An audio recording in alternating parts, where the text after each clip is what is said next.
morning everyone. Today we are going to start the next portion of the chapter coplanar forces, resolution and composition of forces.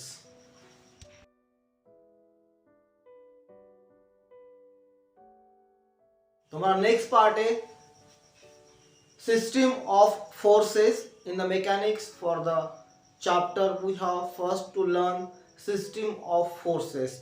उसमें मेरे दो main system है, एक मेरा है coplanar force system और मेरा सेकंड है नॉन कोप्लेनर फोर्स सिस्टम। उसी को बोलते हैं forces in the pace, forces in the pace. Okay, and the coplanar force system again has the three partitions. We can say concurrent system और concurrent force system, उसी को हम बोलेंगे concurrent forces. Okay, parallel system और we can say parallel force system, उसी को हम बोलेंगे parallel forces. And third is our general force system और जनरल सिस्टम, उसको और एक नाम है non concurrent non parallel system और non concurrent non parallel forces.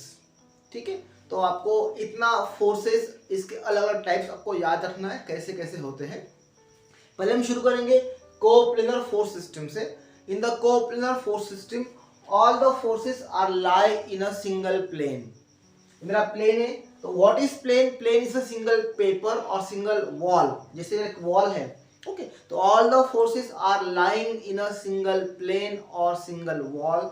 That system of forces is called as the coplanar force system and the forces are called as the coplanar forces। तो ये मेरा पहला है coplanar force system। एक plane के अंदर मेरा force 1, force 2, force 3, force 4 act कर रहा है।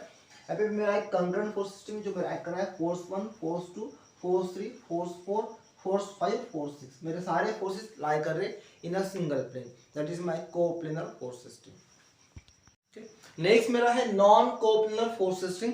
इन this case the forces are lying in number of planes और anywhere. That system is my non coplanar force system. तो ये मेरा फोर्स सिस्टम, इसमें अलग अलग प्लेन है। मेरे कोई फोर्स इस प्लेन पे है, मेरे कुछ फोर्स उस प्लेन पे है, कुछ फोर्स इस प्लेन पे, कुछ फोर्स वहां पे ऐड कर रहे हैं। तो एक ही प्लेन के अंदर नहीं, अलग अलग प्लेन के अंदर है। इसमें नॉन कोप्लेनर फोर्स सिस्टम।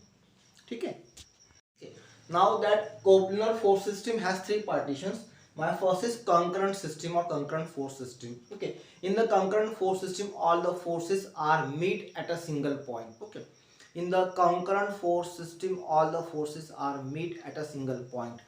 तो मेरा एग्जांपल जैसे मेरा लैंप है, मेरा इलेक्ट्रिकल लैंप है जो मेरा दो स्ट्रिंग से हैंग किया हुआ है, hanging from two strings. Okay, जिस दो स्ट्रिंग्स ना, that strings are forming the tension force and the lamp weight is going downward direction.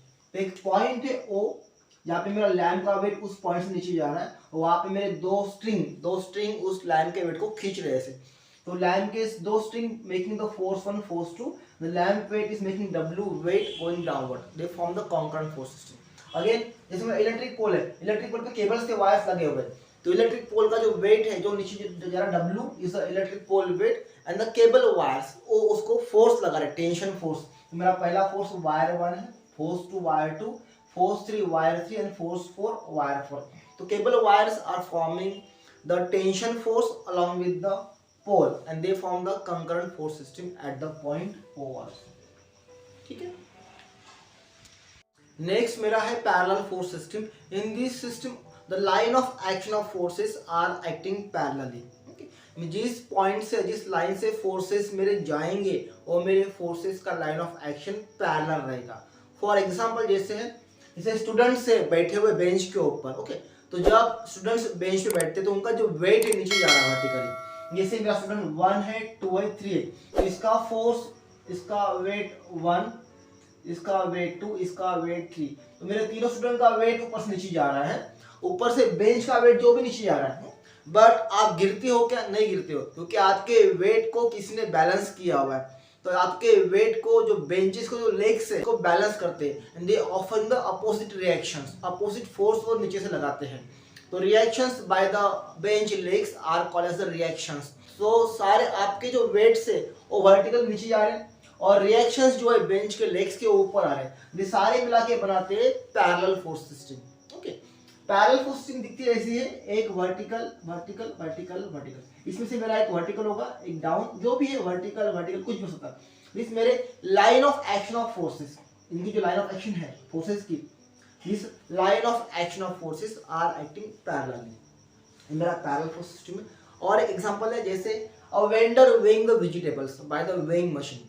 तो दो तराजू है जिसमें मैंने कुछ रखा हुआ है, वेट रखा हुआ है और मैंने रखे वेजिटेबल्स, और यहाँ पे हैंड में क्या है, वेंडर का हाथ रखा हुआ है। तो वेंडर का हाथ का जो फोर्स है ऊपर जा रहा है और जो मेरे जो वेजिटेबल और वेट्स है उसका वेट नीचे जा रहा है। They form the parallel force system.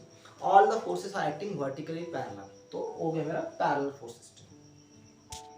मेरा नेक्स्ट है जनरल सिस्टम ऑफ फोर्सेस। और जनरल फोर्स सिस्टम उसी को बोलते हैं non concurrent non parallel force system और फोर्सेस। तो forces which do not meet at a single point और nor parallel to each other, that forces are called as the general force system और non concurrent non parallel force system. तो उसमें क्या होता है, मेरे सारे फोर्स होते हैं लाई करते हैं प्लेन के ऊपर, बट कहीं भी होते हैं।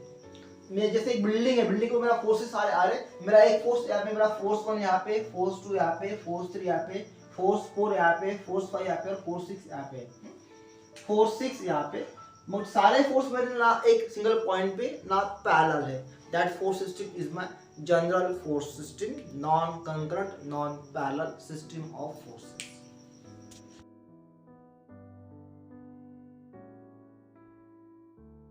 हमारा नेक्स्ट पॉइंट है वैरिग्नॉन्स थ्योरम। आपको एग्जाम में पूछते हैं 3 मार्क के लिए, स्टेट एंड एक्सप्लेन वैरिग्नॉन्स थ्योरम।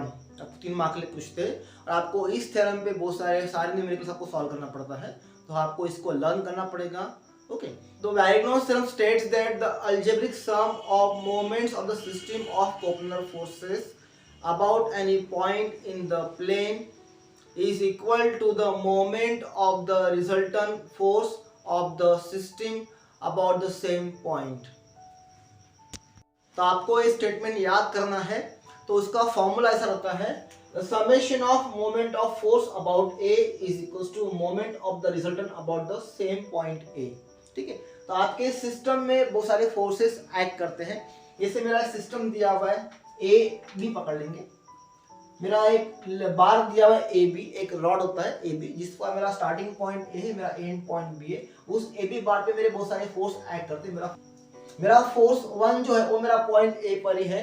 मेरा फोर्स 2 जो है, फोर्स 2 जो मेरा वो डिस्टेंस D1 पे है पॉइंट ए से। मेरा फोर्स 3 जो है वो डिस्टेंस D2 पे है पॉइंट ए से। और मेरा फोर्स 4 जो है वो मेरा डिस्टेंस D3 पे है पॉइंट ए से। और मेरा रिजल्टेंट जो है आर रिजल्टेंट वो मेरा है डिस्टेंस D पे है पॉइंट ए से। ये मेरा एक फोर्स सिस्टम है जिसमें मेरे सारे फोर्सेस ऐड कर रहे हैं। मैंने आर भी शो किया, R is for the resultant of the given force system. हमें बताना है कि कैसे वो वर्क करता है। तो उसका फॉर्मूला क्या है, summation of moment of force about a. उसको बोलते कैसे, summation of moment of force about a is equals to moment of the resultant about the point a. तो हमको क्या सारे फोर्सेस का मोमेंट लेना है और वो कंपेयर होता है moment of the resultant about the same point. तो उसमें मेरा पहला जो फोर्स है ना, जो मेरा पहला फोर्स है F1, उसका मोमेंट 0 होता है हमेशा। अगर मेरा फोर्स जो उस पॉइंट पे होगा, अगर हम मोमेंट लेंगे एक पॉइंट ए के लिए और उस पॉइंट पे मेरा अगर फोर्स आएगा तो उसका मोमेंट 0 होगा। ठीक है, वो कैसे होता है, सपोज मोमेंट क्या होता है, moment is equal to force into distance. मेरा फोर्स ये है, मेरा पॉइंट ओ है और मेरा ए वाला मेरा डिस्टेंस डी है। तो for this point o I will take moment of the given force f. तो मेरा moment of force about o, moment of force about o मेरा होगा फोर्स इनटू डिस्टेंस। मैं अबाउट ओ पॉइंट के लिए force को घुमाऊंगा ऐसे गोल गोल। तो मेरा फोर्स इस वाले फोर्स के लिए मेरा ओ पॉइंट के लिए डिस्टेंस डी है। मेरा इस ओ पॉइंट के लिए मेरे इस फोर्स एफ के लिए डिस्टेंस डी है। इसके मेरा मोमेंट आएगा और मेरा होगा एंटी क्लॉकवाइज होगा। ओके, मगर अगर मेरा फोर्स सपोज इस पॉइंट पे है, मेरा फोर्स इस पॉइंट पे, अगर मेरा फोर्स एफ यहाँ पे एक्ट कर रहा है और पॉइंट ओ के लिए उससे मुझे मोमेंट चाहिए, तो suppose I will take moment of the force about O is equal to force into distance. मेरा डिस्टेंस है क्या, नहीं है, तो मेरा फोर्स है, डिस्टेंस 0 है तो मेरा हो गया मोमेंट 0 हो गया। तो मोमेंट ऑफ फोर्स अबाउट ओ, जहाँ पे अगर मेरा फोर्स लाई कर रहा है और मैं उसके लिए उस पॉइंट के लिए, जो अगर मेरा फोर्स वहाँ पे लाई कर रहा है और मुझे उस पॉइंट के लिए ही मोमेंट निकालना है जहाँ पे मेरा फोर्स एक्ट कर रहा है, तो वहाँ पे डिस्टेंस ना होने की वजह से moment of that force about that point will be 0। ठीक है, यहाँ पे मेरा moment of the force about o 0 आ जाता है।